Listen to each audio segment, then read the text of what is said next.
Bienvenue au Polysecure, épisode spécial Sécure. Je suis accompagné de Mathieu. Est-ce que vous pouvez vous présenter? Je suis Mathieu Farou, donc Mathieu avec 2T. Je suis chercheur en logiciel malveillant au bureau 17 à Montréal. Puis depuis à peu près 6 ans, je travaille avec des APT ou des acteurs qui font du cyberespionnage. Puis, par exemple, je fais du reverse engineering des malwares qui sont utilisés lors de ces campagnes de cyberespionnage. Et moi, c'est Mathieu Tartare, donc le Mathieu avec un seul T. Je suis aussi chercheur en logiciel malveillant au bureau de 17 de Montréal. Et je fais pas mal la même job que Mathieu, de la recherche sur les groupes de cyberespionnage, en analyse du malware, on analyse leur infrastructure, on étudie leur mode opératoire. Super intéressant. Vous avez présenté justement l'analyse de la situation ukrainienne, mais avant d'aborder, j'aimerais ça savoir encore, parce que je suis très curieux, c'est en quoi consiste votre travail? Parce que pour moi, c'est très abstrait, puis j'imagine que pour beaucoup de gens, c'est très abstrait de voir des personnes qui travaillent comme ça, puis qui décortiquent un peu les codes malveillants, comment vous les obtenez, qu'est-ce que vous arrivez, comment vous analysez, puis justement, jusqu'à l'écriture des rapports qui sont, ma foi, très intéressants. Du coup, pour commencer par expliquer qu'est-ce que c'est i7 en 2-3 mots. Donc, c'est une compagnie qui vend des logiciels de sécurité comme des antivirus, par exemple. Ces antivirus, ils vont être installés sur des millions, même des dizaines de millions d'ordinateurs. Puis, quand il va y avoir une attaque qui est détectée, suivant comment le logiciel a été configuré par l'utilisateur de i7, ça peut ou non remonter de la télémétrie à nos serveurs. Puis nous, ensuite, on va pouvoir, dans le back-end, utiliser cette télémétrie pour pouvoir... La télémétrie, donc c'est du metadata, c'est des fichiers suspects. Puis donc nous, on va pouvoir utiliser cette télémétrie pour essayer de trouver des attaques qui n'auraient pas été détectées, par exemple, ou qui ont été partiellement détectées dans le but, d'une part, d'améliorer le produit, de faire le profil des attaquants. Puis, une fois qu'on a un profil d'attaquant, on va pouvoir essayer de le suivre dans le temps. Donc, essayer de suivre les nouvelles attaques, les évolutions de leur logiciel malveillant, suivre l'évolution de leur infrastructure réseau. Donc, par exemple, en scannant Internet, on va être capable de trouver des serveurs qui sont similaires aux serveurs de contrôle utilisés par les attaquants. Puis, donc, comme ça, au fil du temps, on va pouvoir vraiment avoir une vue d'ensemble de leurs opérations, de leur infrastructure, de la victimologie. Qui les intéresse. Et puis on va aussi croiser ces données-là avec d'autres sources que notre propre source interne. On va aussi utiliser des sources publiques comme Virus Total par exemple, ou d'autres services pour pouvoir recroiser nos données et puis un peu plus étoffer nos résultats aussi. C'est de la recherche qui va être basée sur nos données privées, mais également sur d'autres sources publiques ou semi-publiques. Super intéressant. Et ça vous a amené justement à tomber sur l'analyse pour l'Ukraine, dans ce cas-ci, dans lequel vous nous avez présenté, qui était fort intéressant parce que vous l'avez analysé depuis, dans le fond, 2014-ish, dans le fond, où le premier geste offensif de la part de la Russie a été fait sur l'Ukraine. Et à voir, dans le fond, parce que on se cachera pas, c'est essentiellement la Russie qui s'en prend à l'Ukraine dans ce cas-ci. Ces groupes-là on semble avoir été coordonnés avec les volets militaires des Russes. Et dans quelle mesure vous êtes capable de faire de la corrélation entre justement ces mouvements-là entre les deux? Je ne sais pas si on irait jusqu'à dire qu'il y a une corrélation, ou au moins une corrélation temporelle. Après, de là je vais pouvoir donner peut-être quelques exemples juste après, mais de là à dire qu'il y a une vraie corrélation et puis qu'il y a vraiment une synchronisation entre qu'est-ce qui se passe sur le terrain, qu'est-ce qui se passe dans le cyber, on n'irait vraiment pas jusque-là, mais pour donner quelques exemples, quelques heures juste avant l'invasion en février 2022, il y a eu d'une part des attaques de DDoS contre des sites web importants en Ukraine, y compris des sites web des ministères ou des grandes banques ukrainiennes. Puis un peu après, on a eu une attaque avec un wiper, donc c'est un logiciel malveillant qui va effacer toutes les données sur le disque d'une machine. Donc ce wiper a été déployé dans plusieurs organisations, il me semble autour de 5 organisations importantes en Ukraine. de façon à mettre hors service leur parc informatique. Et donc, quelques heures après, donc cette attaque, c'est ce qu'on a appelé Hermetic Wiper. Et donc, quelques heures après, on va voir l'invasion des troupes russes en Ukraine. Donc, dans ce cas-ci, il y a quand même une forte corrélation entre ce qui s'est passé. Puis après, par exemple, en octobre 2022, si vous vous rappelez, il y a eu pas mal d'attaques de missiles contre le système énergétique ukrainien. Puis ce même mois, on va avoir des attaques de Wiper ou de faux rançongiciels, c'est-à-dire des rançongiciels qui ont tout l'air d'un rançongiciel, mais c'est juste une apparence. En fait, l'objectif, c'est pas de gagner de l'argent ou même de fournir une clé. Vous pouvez payer, on ne vous fournira jamais une clé pour déchiffrer votre donnée. Donc, c'est un Wiper déguisé en rançongiciel. Puis donc, on a eu des attaques de ce type contre de l'infrastructure, contre les entreprises qui travaillent dans le domaine énergétique en Ukraine. Ouais. Oui, ben, je ne cherchais pas nécessairement une corrélation forte, là, mais on voit, là, on est capable d'associer là, par l'observation, là, sans que ça soit nécessairement très fort. C'est très intéressant. D'ailleurs, comme tu mentionnes au niveau énergétique, les Russes ont l'air d'avoir un attrait très fort à attaquer les infrastructures énergétiques, autant au niveau kinétique, comme tu mentionnais, mais ils l'ont fait à 2 reprises de façon majeure, autant en 2014, de façon peut-être un peu plus, à mes yeux, un peu plus artisanal avec nos yeux de maintenant. Là. Mais à l'époque, ça devait être beaucoup plus sophistiqué par rapport à ce qu'on peut analyser maintenant. Et un deuxième retour, justement, avec des outils beaucoup plus, moi, je dirais, intenses en termes de volonté de vouloir créer des soucis importants.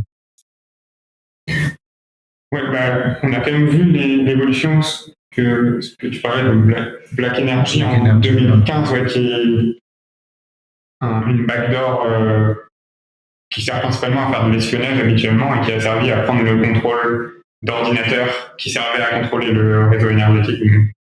Là, les attaquants, finalement, ils n'avaient pas eu besoin vraiment de préparation différente d'une cyberattaque habituelle, puisqu'ils ont juste pris le contrôle d'une machine et puis ils ont pu utiliser le UI que les employés de l'entreprise électrique ukrainienne utilisaient. Ouais, il n'y a pas de fonctionnalité propre au monde de l'énergie ou au protocole industriel, en tout cas. Et c'est sûr que, oui, avec un Industroyer qui est arrivé en 2016, là, on a quand même un saut en termes de sophistication, puisque là, on n'a pas un malware d'espionnage habituel qui permet de prendre le contrôle de machine, mais bien un malware qui supporte, qui est capable de communiquer avec les protocoles de communication industriels qui sont utilisés dans les sous-stations électriques ukrainiennes, en l'occurrence IEC 104, IEC 61850 notamment. Donc ça, c'est sûr que c'est une montée claire en sophistication, puisque ça veut dire qu'ici, les attaquants ont dû faire leur devoir, comprendre comment interagir correctement avec les bons protocoles au bon moment, avec les équipements ukrainiens, qui sont probablement des équipements russes, d'ailleurs, puisque on se doute qu'une partie du réseau électrique ukrainien est basée sur des équipements russes. Mais ceci étant dit, ça enlève pas la difficulté de s'interfacer correctement avec le réseau électrique ukrainien pour pouvoir réussir à couper le courant comme ils ont réussi à le faire notamment avec Black Energy par le passé, mais Black Energy c'était de façon complètement manuelle, alors que dans le cas d'Industroyer, c'est une opération automatisée. Oui, puis d'ailleurs, vous avez remarqué que le premier, qui est Black Energy, a eu un succès beaucoup plus grand, somme toute, que le deuxième. Fait que c'est intéressant de voir que la sophistication n'a pas nécessairement de lien avec la résultante d'une attaque. Même si, je veux dire, d'un point de vue, comme ça, je peux prendre vous autres, comme analyste, vous voyez l'intérêt d'analyser un cas plus sophistiqué, beaucoup plus intéressant. Ça n'a pas de corrélation forte avec la réussite de la dite attaque à ce moment-là. C'est ça c'est un élément très important. Mais chapeau pour avoir fait qui a pris le temps de l'avoir fait. Est-ce que vous avez constaté cette montée en compétence ou en sophistication dans d'autres attaques où il y a un niveau plus variable selon les circonstances? Alors, il y a des cas où on a pu observer plus une réduction de la sophistication, on pourrait dire, avec ce que tu as présenté notamment dans la partie sur les wipers, ou même sur Industroyer 2 d'ailleurs. Je pense qu'on peut aussi dire qu'on observe une réduction de la sophistication des malwares qui sont observés. Je ne sais pas si tu veux rajouter. Oui, ça, par exemple, Industroyer 2, qui est un malware assez similaire à la première version d'Industroyer. Donc, Industroyer 2 a été utilisé contre une entreprise énergétique ukrainienne en avril 2022 pour tenter de couper l'électricité. Et donc, c'était basé sur le même code source que Industroyer, mais les fonctionnalités étaient vraiment beaucoup plus basiques. Donc, en fait, je ne sais pas si on ne peut pas vraiment dire qu'il y a une montée en sophistication des attaquants. C'est sûr que si on compare 2014 à 2016, oui. Si on compare post-2016, non, pas forcément. Puis, ça dépend. La sophistication, c'est pas non plus utiliser quelque chose de très complexe pour avoir un petit impact. Donc, généralement, ils vont avoir un groupe d'attaquants qui est assez expérimenté. Il va utiliser juste le niveau de sophistication nécessaire pour conduire le but final de l'attaque. Ouais, je suis d'accord avec ça. Et tu dépenseras pas d'énergie pour rien ou plus loin que ce qui est nécessaire pour atteindre l'objectif dans ce cas-ci. Et on pourrait, dans le fond, présumer que l'attaque en 2016, il y avait des ambitions beaucoup plus grandes et finalement ont été défaites et probablement qu'ils se sont repliés sur des stratégies ou des tactiques qui sont beaucoup plus payantes en termes de réussite et de capacité de réussite parce qu'ils ont quand même réussi à faire quand même depuis 2016 un certain nombre de dommages quand même non négligeables. Et puis au-delà de l'énergie déployée, c'est aussi le fait que les outils les plus sophistiqués, ils veulent pas nécessairement les brûler parce que une fois qu'ils sont détectés et qu'ils sont connus, que ce soit par exemple un zero day ou un malware vraiment sophistiqué, mais une fois qu'il est connu et qu'il est détecté, bon, c'est plus un outil aussi utile dans leur arsenal. Ouais, ben il doit y avoir des choix stratégiques qui sont accompagnés à ça, puis probablement qu'ils ont appris de leur raté de 2016 justement en conséquence, parce que là ils ont littéralement brûlé quelque chose de très très fort, puis avec un résultat finalement sans effet réel là, dans leur objectif. Fait que c'est un apprentissage de leur côté, mais c'est un peu aussi de voir c'est peut-être l'augmentation en maturité des attaquants aussi qu'on pourrait supposer en arrière de ces éléments-là. Là, on parlait de l'énergie, ça a attaqué aussi le système bancaire ou financier a été attaqué aussi, il y en a d'autres éléments. Ça est intéressant parce que c'est par chaîne d'approvisionnement, un peu comme on a vu avec SolarWinds aussi à certains égards. Là. Oui, du coup, depuis 2016, il y a eu pas mal d'attaques de Sandworm contre le système financier, notamment en Ukraine. Puis la plus connue, c'est probablement NotPetya qui a, disons, pas mal dérivé, probablement par rapport à l'objectif initial. Puisqu'il y a finalement, en compromettant beaucoup d'entreprises en Ukraine, ça s'est propagé à des entreprises mondiales qui avaient des branches en Ukraine. Puis donc, ça a eu des impacts majeurs, y compris contre finalement des entreprises russes. On a noté, par exemple, il y a Rosneft, qui est une très grosse entreprise pétrolière russe, qui a été fortement impactée par NotPetya, qui est quand même assez ironique. Ouais, ben oui, puis ça, c'est un autre axe aussi, j'aimerais ça vous entendre, parce que là, on est dans un contexte d'attaque ciblée. Parce que c'est plutôt rare, parce que là, au début de la guerre, on s'énervait beaucoup en Occident, dire c'est ça, les Russes vont attaquer partout. Clairement, c'est pas leur modus operandi. Clairement, ils sont vraiment dans un modèle d'attaque ciblée, exception de NotPetya qui est une ratée en quelque sorte, si on pourrait la qualifier comme ça, mais les restants sont vraiment toujours des attaques qui sont personnalisées, destinées à des cibles très définies. Dans ce cas-ci, généralement en Ukraine, c'est vraiment ce que vous avez observé. Oui, on n'a pas vraiment observé de dérive. Les wipers, par exemple, même ceux qui se propageaient avec des vers qui étaient capables de se propager dans le réseau, ça se propageait vraiment dans le réseau local et ça s'est jamais sorti ailleurs. Puis ça, on a observé pas mal de ciblage en Ukraine. Il y a eu aussi des attaques contre la Pologne, c'est quand même à noter, mais y compris de faux rançongiciels, donc qui ont par exemple attaqué les entreprises de logistique en Pologne. Mais on n'a pas vu des dérives comme avec NotPetya. Par contre, il faut quand même noter qu'il y a des acteurs russes qui continuent à cibler les États occidentaux. Donc, on peut noter par exemple Turla ou les Dukes, qui sont des acteurs qui font de l'espionnage principalement contre des diplomates occidentaux.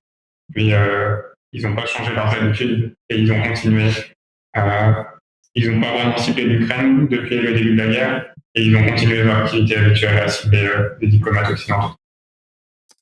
Ben, ça ne change pas leur modèle d'affaires. Je ne sais pas parce qu'il y a une guerre que le modèle d'affaires a changé. Là. Ils doivent vivre comme tout le monde. Donc, on suppose qu'ils continuent à opérer de la même façon. Est-ce que vous avez vu des informations, des choses qui sont utilisées justement par des acteurs plus criminels qui sont là pour voler de l'argent, qui ont découlé dans ces attaques-là faites contre l'Ukraine? Ou c'est vraiment tout vraiment très, très personnalisé ou adapté à l'Ukraine? Je pense pas. On pourrait penser on va pas travailler sur ça directement, mais les opérateurs de Conti, justement, qui ont fait un peu l'actualité sur ça, qui sont des opérateurs d'un rançongiciel qui s'appelle Conti, justement, qui sont mis un peu à cibler des cibles ukrainiennes, mais au-delà de ça, j'ai pas d'exemple qui me viennent personnellement. On a plus quand même observé les acteurs étatiques russes s'attaquer à l'Ukraine plutôt que des cybercriminels. Fait qu'on est vraiment dans un cas qui va devenir probablement textbook, c'est-à-dire qu'il y a vraiment un acteur qui attaque un autre d'un modèle cyber. En fait, une vraie cyberguerre au sens où on entend de plus en plus en parler, mais pas une guerre, faut pas genre j'ai fait un DDoS sur un site, mais vraiment des actions comme on pourrait qualifier des actions militaires dans ce cas-ci. Oui, exact. Puis ça pour l'aspect cybercriminel, c'est dur à dire aussi parce que probablement qu'une partie des acteurs de cybercriminalité sont en Russie, mais pas tous. C'est généralement avec leur modèle d'affaires où le travail est divisé, il y en a aussi une partie qui ne sont pas du tout en Russie, qui sont dans des pays occidentaux et qui n'ont pas forcément intérêt à aller attaquer l'Ukraine de manière idéologique. Effectivement.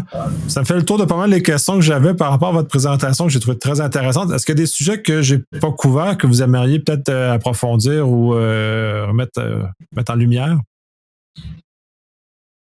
J'ai rien qui me vient en tête là dans les médias. Donc, je pense qu'on a quand même passé pas mal sur les sujets les plus importants de la plantation. Je vous remercie énormément. C'est la présentation était très intéressante. Merci de votre temps, merci de votre générosité parce que tout ça est super apprécié.